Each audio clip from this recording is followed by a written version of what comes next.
యుద్ధము యెహోవాదే. ఫిలిస్తీయుడైన గొల్యాతు 6 మూల జానెడు ఎత్తు మనిషి.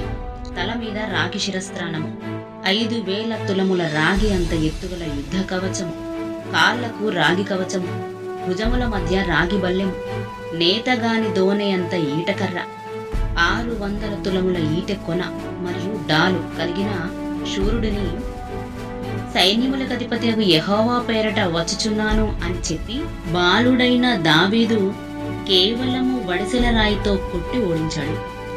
ఈ దినమున యెహోవా నిన్ను నా చేతికి అప్పగించును, నేను నిన్ను చంపి నీ తల తెగవేతును అనే మాట పలికాడు.